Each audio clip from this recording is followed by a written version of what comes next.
What's going on, everybody? It's been a minute since I've done an update on my Beetle. I've done a video on Corey's Beetle, but not mine. And obviously, one of the reasons is because the engine's not in it anymore. Take it out again. I'll discuss that in a second. And the other reason is because I've been doing most of my updates on Facebook. My buddy Corey started a Facebook page called Big Turbo Beetles. You can see Nick's awesome Beetle right there on the main page. And it's just a group for people that like to have performance Beetles, water cooled.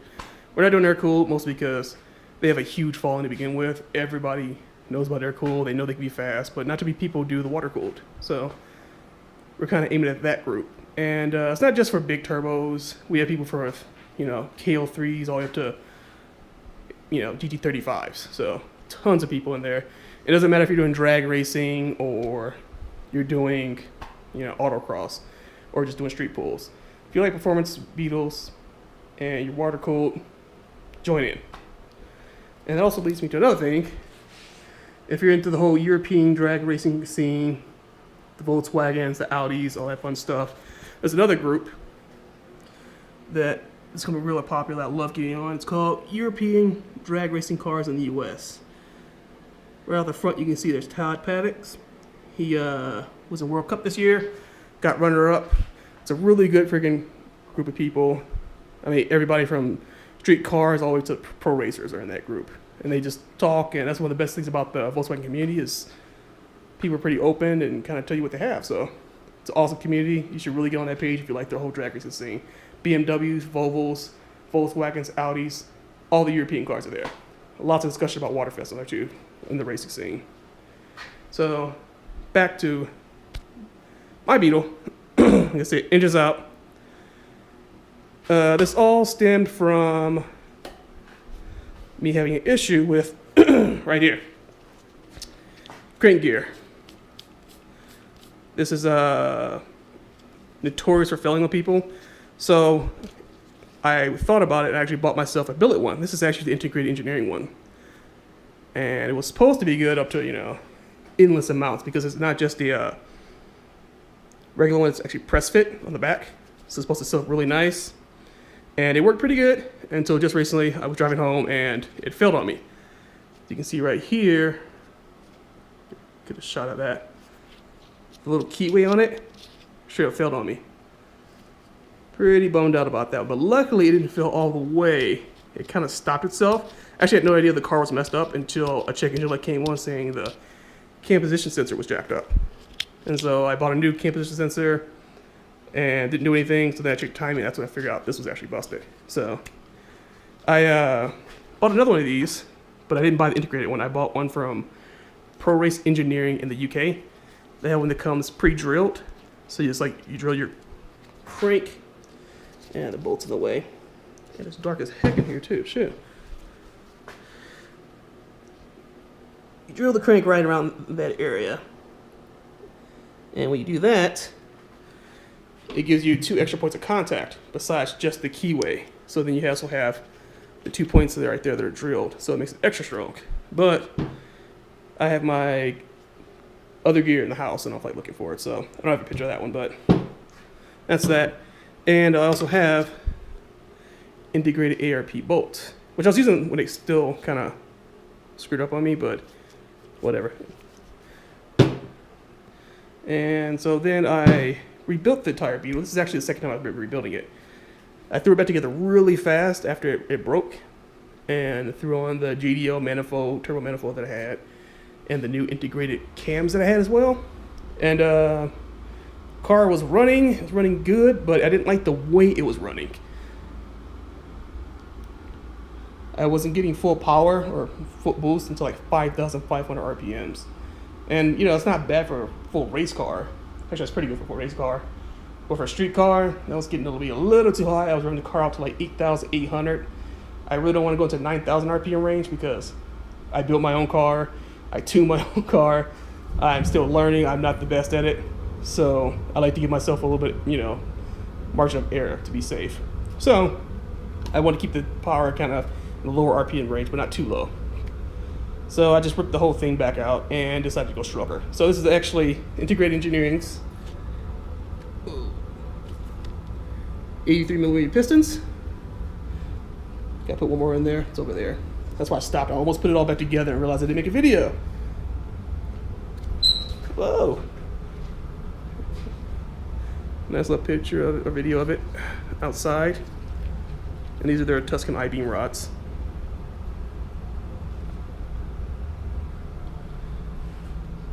And let me see if I can lower this up real quick. Put this camera down.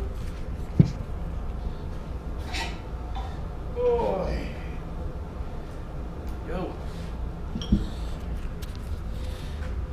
The 2.0 crank from the FSI. So this will give me larger stroke, and then the extra bore from the 83 millimeter pistons give me a 2.0. That's what most of the pros run. That's why I want to go this way. I've been wanting to go this way for a while, actually. I've been just trying to convince myself I don't need it. I don't need it, and if I'm like, screw it, I'm going to do it. Basically, this engine's going to be everything I've always wanted, except for the billet main caps. These are still the cast stock ones. Lame, I know. And the reason I didn't just send it off for that is because no one in town can do it, and I didn't want to wait, you know, spend that money to send a block off to like Ed from Force Fit or something like that. And another thing I need to do, grab the light again, is at the end of the crank where the flywheel goes on. The 1.8Ts have 6 bolts, and you can get them re-drilled by Force Fit as well, and a few other companies, for like 11 or 10 bolts. I forgot which one it is, one of the two. So that just helps with the high revs and all that fun stuff. So basically, this will give me a block that's pretty daggone close to what the pros use, besides that, the flywheel and the main caps next time. So this is almost like a dream build for me. Only other thing I need to do that I really want to do is step up my turbo size. I really want like a 62 or 64, 66 kind of size turbo. My HT35 is actually a 59 millimeter, so a little bit bigger. I think I'll be super happy with that. So that's a quick update on the Beetle. I'm gonna throw another video up real quick as soon as I get done, hopefully about this weekend, and show it actually running. And hopefully I'm happy with this. Because if not, I'm gonna get annoyed and probably buy myself a DSM or V8 or some crap like that. All right, real quick here. I'm about to show you guys my new favorite toy. I love this freaking tool. I just finally got myself a tapered piston ring compressor. I think it's freaking awesome. I don't know why I've waited so long to get one of these. If you're building your own engine, just get one of these. It's so much better. Traditionally, I use, like most people, the classic kind of old 1960s technology one where you put the piston in there and then you kind of crank on it. I had the right freaking Allen in there. It'll slowly compress on it until you compress the rings. It works, but you can tell from this video right here, it's super oval. It's never truly round. And so it makes a pain in the butt getting your pistons in. Sometimes they'll hit on the hinge, and I've almost multiple times almost broke piston rings trying to tap it in. I mean, I have to use a hammer to tap it in. So with the new one, this thing is freaking the best. This goes right on. You can tell it's perfectly shaped for it. I mean, see if I can move this camera a little bit so you get a better view. Look at that, straight down there. Love this thing. Way, way better. ARP sells one. It's like 70 bucks, 80 bucks. And then this one I got from SB Parts Direct. They used to be known as Steve Built. They're the same guys that sponsor Mike P. He has the MK4 1.8 that ran 8.8 at World Cup. Fast guy, incredibly nice guy. I mean, top-notch parts there. So I've also been learning to buy from companies that actually sponsor import racing, or at least European drag racing. There's not a whole lot of companies like Integrated Engineering, Force Fed, Pack Parts, and of course, like I said, Steve Built, aka SB Parts now. So, alright, so real quick, I'm gonna show you how you rock this bad boy. This thing is so much nicer. How easy it is compared to the old one. Slide it in. Man, alright, I just gotta get in front of the camera. It's kind of weird doing everything behind the camera. And this angle, I got the engine in too. Slide in. on there, and I can just push it in. I mean, that's all it takes now. This is so much better. It used to be a struggle getting these things perfect. So there you go. Last of this is in. I'm gonna go and check all the clearances on that one more time. Check all my torque specs, and hopefully this weekend get the Beetle back up and running. This right here is the absolute best part about engine building. At the same time, it is without a doubt the saddest. I will never see these parts look this beautiful and shiny again. Ah, man. Just gonna sit here for a few more minutes and just enjoy this.